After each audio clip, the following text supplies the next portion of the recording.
Hello friends. మనం రామాయణం నుంచి ఒక ప్రశ్నను పరిశీలిద్దాం. క్వశ్చన్ ఏంటంటే, హూ ఈజ్ విభీషణాస్ ఫాదర్? విభీషణుని తండ్రి ఎవరు? ఆప్షన్స్ వచ్చి విశ్రావసు, విశ్వామిత్ర, వశిష్ఠ, వైశ్రావణ. మనకి సమాధానం వచ్చి విశ్రావసు. రామాయణంలో ఉత్తరకాండలో రావణాదుల జన్మ గురించి ఉంటుంది.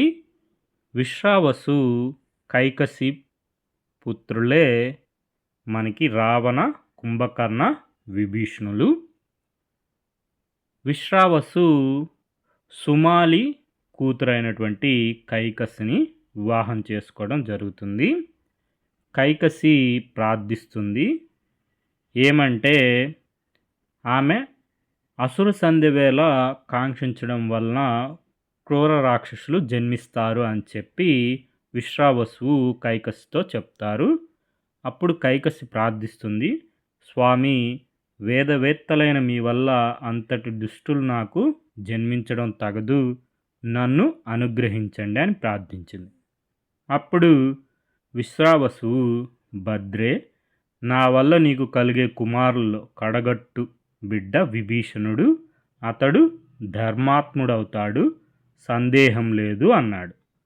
రామాయణం ఉత్తరకాండ ప్రకారం విశ్రావసువు కైకసి కుమారుడే విభీషణుడు. మూలం శ్రీమద్ రామాయణం. రచన విద్వాన్ డాక్టర్ కసిరెడ్డి వెంకటపతి రెడ్డి గారు. అదేవిధంగా మహాభారతంలో కూడా మనం ఒకసారి పరిశీలిస్తే, మార్కండేయ మహర్షి ధర్మరాజుకు రామాయణం గురించి చెప్తారు. అందులో బ్రహ్మ మానసపుత్రుడైన పులస్తునకు వైశ్రవణుడనే కుమారుడు జన్మించాడు. వైశ్రవణుడు తన తండ్రి పులస్సుని మాట వినకుండా బ్రహ్మ గురించి తపస్సు చేశాడు.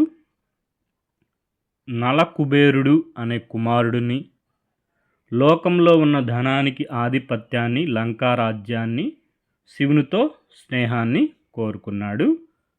పులస్సుడు తన శరీరం నుండి విశ్రావసుడు అనే అతన్ని సృష్టించి వైశ్రవణునికి హాని చేయమని పంపాడు.